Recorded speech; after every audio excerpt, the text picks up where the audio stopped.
How do you look? Better than I look. Speaking of better I look, so you're about to drop this single called Better Than I Look. For certain. Actually, by the time they see this conversation, it's gonna be out. It's gonna be out. Yeah, so yeah, break it down. Let's talk about the title first. All right. Whatchamacallit? It was it's better than I look. It was. I wrote it at a time where I was like, right after User dropped, and a lot of things were happening, and I kind of felt myself like just getting acclimated to everything happening quickly and moving around. So I was like, and I looked at myself one day, and I was just like, yo, man, this shit is like, it was getting to me a little bit. Like it was wearing on my mental. And I just sat and I stopped and I just thought about where I was like literally a year ago from that exact point. Yeah. And I was just like, yo, honestly, like this stuff I gotta get through, but honestly, I'm better than I'm looking and I'm feeling, and I'm actually a lot better, and that kind of like helped me propel me through to this new energy I'm in, the new energy I'm on. So that's kind of how I came up with the title and the song and all like that. How important would you say perception is? Because better, like, to you, how you might look compared to how, from the outside looking in, I might look at you is completely different. I guess, I mean, unfortunately, perception can be reality. I think that the line is tricky to toe, only because it's like you want to put out positive messages and you want people to see you, but you know, social media now, like, all this kind of stuff is like a highlight reel, bro. So it's like you kind of want to toe that line and be like, you know, be real at the end of the day. Whether if it's good or if it's bad, if it's real, I feel like it translates well and it connects always. So I try to, you know, you got to be cognizant. I mean, it's the game we in. You got to be aware, like, how you looking out here. Said that too, man. It's the game we in. You got to be aware of how you look out here. I mean, and that goes basic. You got to, you look crazy out here. You got to make sure you looking on your dean, but when behind the closed doors, when that stuff goes away, you also got to make sure, you know what I mean, you are everything you say you are, and doing all the things you say you're doing. It's super tricky finding that balance in between, like, knowing what reality is and, like, us being in our field, you doing music, you have to be on social media. Exactly. Like, where do you find that balance knowing that what is reality and what's not? And this is all coming back to the message of this single that you just dropped. Where do you find that balance? It's truthfully, all right, so first I'm gonna say it starts with, for me, God. Like that staying connected to my higher power keeps me grounded and keeps me level. So even if the perception is bad, I know internally I'm good. Yeah. But then also it's like, truthfully, it's not forcing it. Because when you try to force something that's not true, then you got to keep up to those unrealistic standards that you set for yourself, and now you playing a keep up. Now you trying to be like you instead of just being you. You know what I'm saying? Yeah. So it's just that, like, not focusing on that and making sure, like, I'm always who I am, so it's easy. So when you see me out and I'm laughing, or if you see me out and I'm just chilling, like, you see both sides of that. So it's nothing. And don't be nonchalant about it. When you're saying you see me out, you're not talking about Philly. You're not talking about that. You're talking about, like, the coast of France, Japan. The coast of France. You're everywhere, man. Yeah, man. And it's this is the tricky part with a lot of the up and coming acts. It's like, you're from Philly, correct? Jersey. South Jersey. Okay. But yeah, I mean, the scene is in Philly, so we bounce. Yeah, we bounce. Okay, you know why I thought you were from Philly? Why? Because the first time me and you met, it was backstage at Mir Fontaine's Christmas party, and you had the Eagles hat on. Oh, I did. Or you had an Eagles jacket or the Eagles. Yeah. I know what you're talking about. I was like, he's from Philly. Nah, yeah. Bird gang to the death of me. But you're from Jersey. I'm from Jersey, South Jersey. Yeah. So back to what I was saying, a lot of people with the opening, I mean, not the opening acts, the up and coming acts, people that are still coming up, a lot of people can't sell out of their city. Yeah. They can't really sell tickets outside of their city. Yeah, it's hard, it seems like you're always around and you have a crowd. Like, you were just in Cali not too long ago. Yeah, bro. Granted, like, those opportunities were awesome. Like, we joined Dakota tour, and shout out Dakota. Like, they blessed us, looked us out. But bro, like, it's necessary. Like, you gotta get on the ground. You gotta move. You gotta be around. Like, it's great. Yeah, your single might go viral. Yeah. Hey, power to you, bro. But that's still not enough. But it can be. You can go viral and things happen, and then you pop up and you can sell out a 200 cap venue just because your song is viral. Yeah. All right, but that's honestly, that's the anomaly and that's not the norm, bro. Like, for the most part, you got to get on this road. You got to go touch these people. Yeah. Because 9 times out of 10, your song is not going to go viral. Not saying it can't. If you do it, yo, listen, you was chosen. Yeah. But if 9 times out of 10, it's not going to go like that. So, like, we made it, especially like about a year ago, we made it a mission. Like, yo, we got to get on the road. We got to go touch people. Yeah. We got to be these places. We got to go broke, flying places. Yeah. Just to, and take a loss. Look, I might not get paid for this show. Such wherever I'm at, New York or somewhere, but I'm gonna go connect with these people who've been wanting to see me since the project dropped. Let them know, yo, boom, boom, yada, yada. Thank you for supporting me. I enjoy you. Bow. And now you create that connection, you create that energy, and now you create that base, what was they calling it? Create that tribe. That's what it was calling it. You want to create that tribe and that kind of like that base and foundation for you to grow, because you ain't going nowhere without them. So you gotta go see them. I love that, man. Bro. I love that, because not everyone sees the bigger picture when there's not a dollar sign in front of it, which I get. Sometimes you gotta kind of lay that line in the sand. That's like, a tricky slope too. That's a tricky slope as well.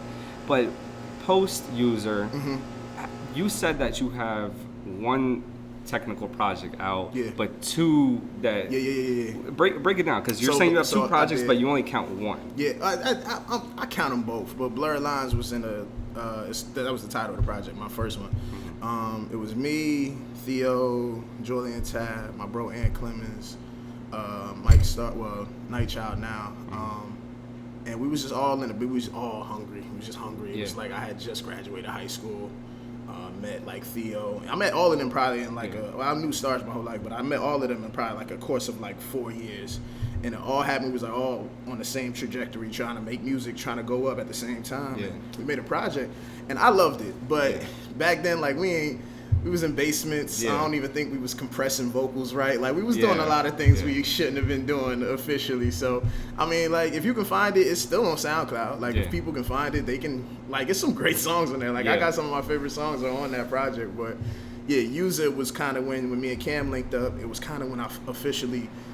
Like I knew what I wanted to do. I knew how I wanted to craft things. I knew the sounds I wanted. And Cam could bring those to life. And like thankful for like what happened with Blurred Lines allowed me to be the artist I am today. So I count it, but it's just like it's gonna be an obvious quality difference, and just don't judge me. We was just trying to make it work. With this upcoming project that you're working on. Yes. Can we talk about that a little bit? Yeah. We can get into it. A little bit. Do we have a title? I don't know if because if you got the title, let me get that. I don't know if I want to announce the title yet, only because it's tentative and I switched. Like User was called like 4 things before For real. title User. Can you tell us a few of the names that were before User? Initially we were gonna call it AA. AA, okay. Then I switched it, and then for a little bit it was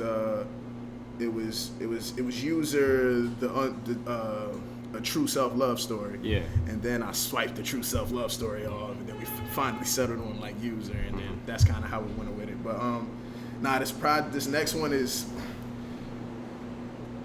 It was challenging because it was like, all right, like I said, when I told you I was going through like my little thing with everything that was happening quick, and I was trying to balance everything and still, having some sort of success, but still having to go to work, still working my 9 to 5, and still trying to, make ends meet and still got to pay bills. So it was like that weird period that I'm getting used to now and adjusting to and understanding.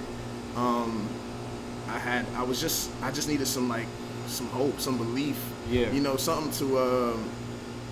Something to keep me going, and I kind of found that. I kind of just found that. I really don't know where it came from. Again, probably God, but it was. I kind of found that kind of peace, and this one is it's a lot of fun. It's a lot. I've had a lot of fun over these last few months.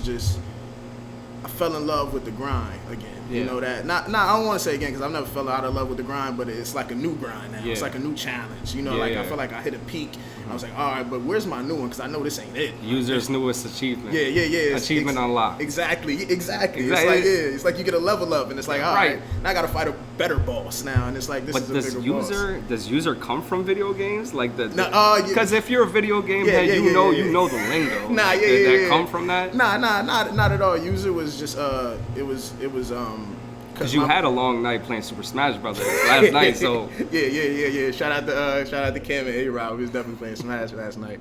Nah, it was user came from so my mom and dad, they met at Narcotics Anonymous. So they met in their journey trying to get clean. So it was crazy. Like that's a ridiculous story. Yeah. When I figured all this out, I'm like, oh, this is kind of crazy. But so it came from that, and it came from just understanding like, yo, they used to say like that was their little slogan. They did this little thing, and then like if you use the phone first, and that's kind of on the end of the album. And I always thought like, yo, that word is powerful, like, because they used to be called like, yo, you're a user, or you're using, or you're an abuser, and it was like, but at the end of the day, they still would use that word, but the connotation was flipped, and I was like, yo, I want to do that, but like, especially like with us, because in this generation, opioids, drugs, all this, we was all like, because we was the babies of the '90s when they were selling the drugs, and now all of, so this is just a different energy. Now we all on them, you know what I'm saying? So it was like, yo, I want to take this and flip it and just give us a new hope, give us a new outlook on these same things, because all these words got double meanings. It's just how you look at them. Right. Back to that perception thing, you know what I'm saying? So it's like, I kind of wanted to flip that on its head, and user was just about, using positive things, love, God, your friends, people, and not necessarily always run into the drugs or the alcohol. And granted, we all got our vices. Listen, I still get lit. Like I said, I had a long night last night. Right. We at the end of the day, it's like, yo, if we do these things responsibly and we be responsible with how we're going about it and who we're using it and just understanding your body. Just understanding it, bro. And I think there's a positive path we can take. So that was kind of what that project was about. And of course, like love, and it comes down to it breaks down into a multitude of things, like love too, like with people and just relationships, like just being cognizant of just like, yo, like I don't got it all, and that's okay. I can go lean on my homie, or yo, I ain't got it all, I can go lean on Shorty, we can talk about it, and we can grow, you know what I'm saying? So that was really what that was about. So to wrap this all up, what do you want everyone to take away from this single that just dropped? Better Than I Look, man. God, truthfully, I want y'all to just go have fun. I want people to wake up and just feel good. Like if it's a bad Monday, if it's Monday, you gotta get up for work, you feel like you looking a little, like nah, you alright, you good, not. And I never compare your situations. I never want to be like, yo, you doing better than such and such. But even if you down right now, you better than you look. Like that's kind of in the hook. It's like I might be down on my luck. My pain might add up. Lucy, the devil, the Lucille called back up, but I won't back up. I'm better than I look. Please trust me. Like it's like no matter what's gonna happen today, tomorrow, I'm doing better than I look, and I look great. Like I just want to enforce those positive energies. Like I said, it's gonna be a fun thing. So I want to enforce that fun stuff. Amen. You better go stream Better Than I Look at it right now.